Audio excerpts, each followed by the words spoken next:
Most organizational successes, as well as failures, have their roots in a single common denominator. This is not to say that there aren't many variables involved, including the efforts of many employees, but there is one consistent element at the core of all organizational activity, and performance shortcomings in particular. While on the surface, many problems seem due to product deficiencies, poor service levels, inefficient processes, outdated systems, or failed projects, these issues stem from a more fundamental issue. A company's poor profitability, lack of sales, or operational inefficiency is ultimately rooted in poor leadership. Organizational shortcomings, as well as capabilities, have leadership to blame or credit. Like it or not, an organization's leadership influences everything an organization does, either through commission or omission. Even intangibles like culture and values can be traced to what an organization's leadership does to set the example or allow to persist. An organization's leadership is responsible for developing, approving, or allowing every organizational activity, including strategies, budgets, plans, systems, and processes. Leaders make decisions to take action or defer action, whether related to building, buying, partnering, engaging, or disengaging. Leaders, while not the only ones who are critical to an organization's performance, are ultimately responsible for the outcomes, good or bad. You might argue that a company's frontline employees, streamlined processes, embedded systems, innovative products, or marketing programs are the most critical components and sources of competitive differentiation. But employees, processes, systems, and strategies are ultimately formulated, influenced, or decided upon by leaders. For this reason, an organization's leadership competence is its primary determinant of performance. The question regarding an organization's capabilities at its core can then be stated as, what are our required leadership competencies and how well do we embody them? As an executive coach, I've had the opportunity to analyze leadership in great detail from an insider's perspective. Having coached hundreds of executives and observed firsthand how competencies correlate to results, I've discovered a recurring set of competencies in successful leaders, as well as the competencies missing in unsuccessful ones. In all, I've identified 38 competencies of great leadership that fit into 5 categories. The 5 categories spell out the acronym SCOPE, S-C-O-P-E. And here they are. Self. Setting the example. At the core of great leadership is intrapersonal competence. This is the knowledge, skills, and attitudes that enable leaders to lead themselves and set the positive example for others to follow. People who can't develop and lead themselves can't effectively lead others.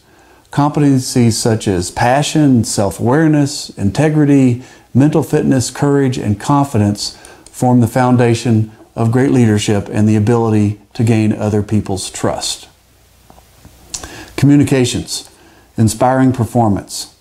Second only to leaders' ability to set a positive example for others to follow is their interpersonal competence and ability to communicate.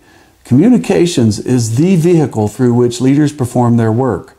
Great leadership requires competencies such as articulating the why, developing compelling content, engaging audiences, and listening attentively.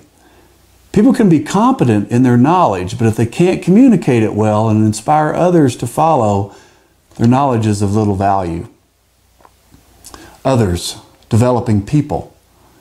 Great leaders attract and develop top talent. They hire well and develop their people continuously.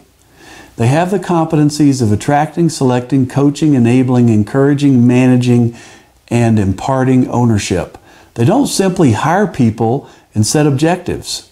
They don't merely expect people to perform and then fire them when they don't. Great leaders coach their people as great athletic coaches coach their athletes.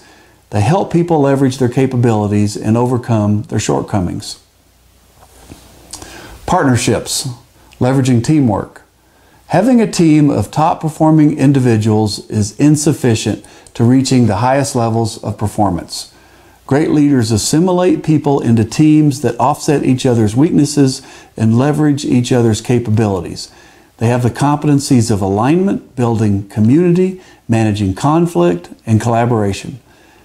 They work cross-functionally as well as with outside organizations to build teams of diverse people who work together toward common goals.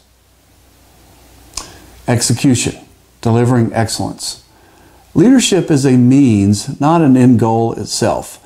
The end goal of great leadership is to deliver results. Great leaders execute and sustain top performance quarter after quarter, year after year.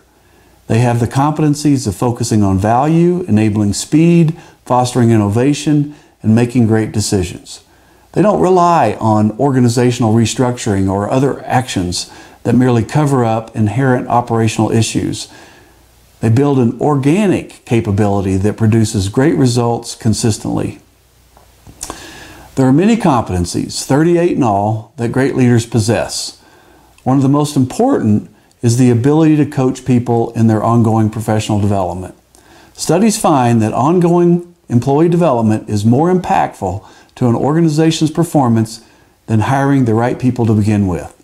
Like a sports team, it's important to have the right people on the team, but it's even more important to develop people continually and assimilate them into a cohesive team. Being a fan of sports and a former athlete myself, I find close parallels between great leaders and great athletic coaches. They both manifest these 5 categories of leadership competence. From a different perspective, there are another 5 characteristics they focus on. No matter what sport you might think of, there are 5 qualities that great athletic coaches give their attention to. They focus on technique, equipment, mental fitness, physical fitness, and teamwork. These are the 5 qualities that the 38 competencies are intended to capitalize on. These 5 qualities apply as much to industry as they do to sports. Top performing employees cultivate the techniques and skills required for their role. They have the enabling resources and equipment they need. They have a positive can-do attitude. They are healthy, having the physical ability and endurance their role requires. They are part of an interdependent group of people who work together for the common good of the team.